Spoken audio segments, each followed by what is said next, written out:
Welcome to Firearms of America. Today I'm back here at Shooters in Fort Myers, Florida, about to do the review of Browning. Another Browning. Always love doing those. And this is another Browning. 1911. Yes. Cold Black Label Pro. Chambered in 380 auto. About 3.5, something like that inch barrel. Let's do some shooting and see what it can do. Now, Browning. 1911 by Browning, even considering that this is only an 85% of the actual full-size 1911, still gives you that amazing feeling because you're shooting a 1911 from Browning. And if you're not so sure what I'm referring to, check out the amazing history of 1911, the video that I've made on this channel, and you will know exactly what I'm talking about. Now let me grab my 380 auto. There we go. I'm gonna load up some 5 rounds. Only 5 rounds because ammo is expensive these days. Hope it comes back to normal sometime soon.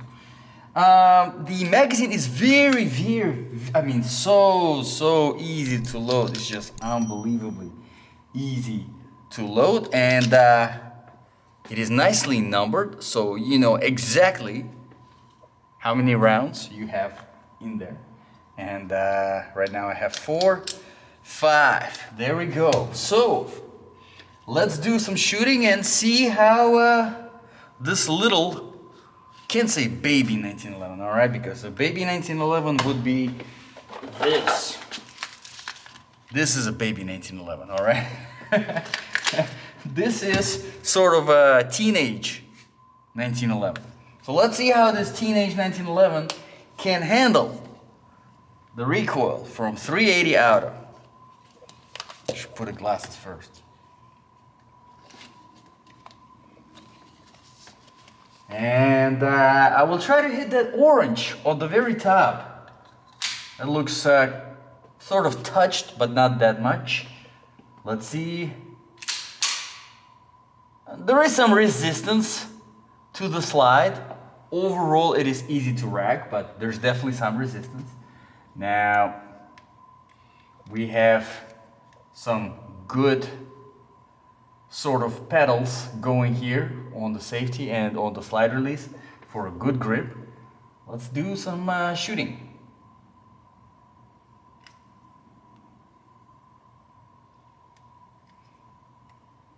There we go. Alrighty.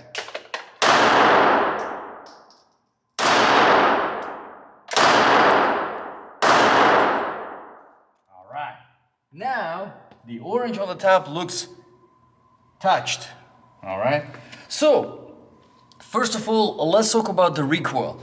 Because it's practically non-existent. I think this is a perfect barrel length and overall size, overall dimensions of a handgun chambered in 380 auto. Because, for example, compared to the baby 1911 that I have, I keep referring to this baby 1911, the 6-hour P238, it's definitely jumpy because the barrel is so short, because there isn't really any weight to it compared to this one. Now, don't get me wrong, it is still very slick, very thin, overall lightweight, so it will definitely be easy to conceal carry without any problems. There's practically nothing to it, especially because it is so thin.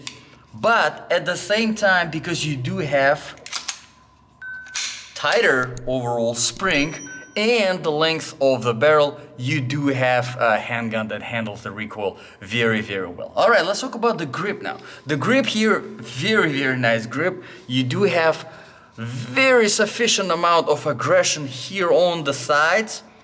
Very good amount of aggression. I do like it a lot. Now, this is sort of a kind of almost like imitation imitation G10, something that you would normally get in your typical full-size 1911. Not as much aggression, and more on the flatter side.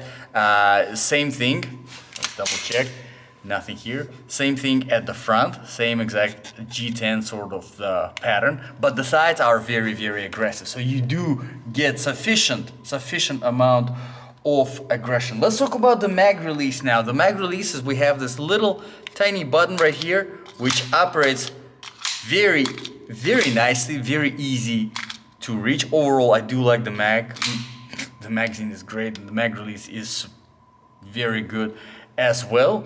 Let's talk about some other features, right? You obviously noticed, you know, the 1911 standard, something that you always see on 1911, this beaver tail safety. And this is one of the things that I have a little bit of the problem with this particular handgun, because the slide, the grip is on the smaller side. You do have, whenever you get a grip, you do have, as you can see, a little bit of the space here between the palm of your hand, especially whenever you're doing a two-hand grip and you're concentrating on your thumb resting on the actual thumb safety. You have that space, and it is very, very sensitive. If you don't have your palm completely, fully pressing into this, and because this is short, this is a smaller version, obviously 85% of the actual full-size 1911, right? This is shorter, so it presses, instead of going into your harder part of your palm, it goes into the softer one. And combine it with the grip, double grip, it's very easy not to press this enough for it to fire, because this is how the safety beaver, if you're not familiar with the beaver tail safety, this is how it works, right? You have one in the chamber, you're ready to fire. If you are not pressing the beaver tail safety completely, you won't be able to press the trigger. Now, it's a pretty good safety system, but it has that little bit of a drawback. You have to have a good grip on your handgun in order to fire it. All right, so let's do 5 more rounds, and then we will move on and talk a little bit about some sights. And we will also talk about the trigger, which I absolutely love. It's a fantastic trigger. And see if we can come up with some decent, more or less, conclusion for this review. Alrighty, so see if I can rack it this way. It's a little bit harder because there isn't much of the gripping area on the slide, but still possible. Let's do some shooting. Let's see if I can hit any of those flippy pedals. Yes, but didn't turn. It turned, yes. Didn't turn. And didn't turn. Do I have another one? No, I don't. But it's not a handgun, it's actually my grip, because I rest my left hand thumb on the slide release. Whenever I grip, this is what you get on the last round. It does not lock back. That's most of the times happens with me. All right, so let's talk about the trigger. Trigger is phenomenal. I absolutely love it. Check it out, the single action trigger right here. We have just about 2 millimeters of safe, familiar travel, and then crisp snap. I absolutely love it. What a fantastic trigger. Check it out. 2 millimeters, crisp snap. Wow. Great trigger. I absolutely love it. Now, whenever it comes to the sights, again, very good sights. Nothing crazy over here, just your standard 3-dot sight. Very easy to not really get used to, because most of us, unless you never shot a gun before, then you will need to get used to it.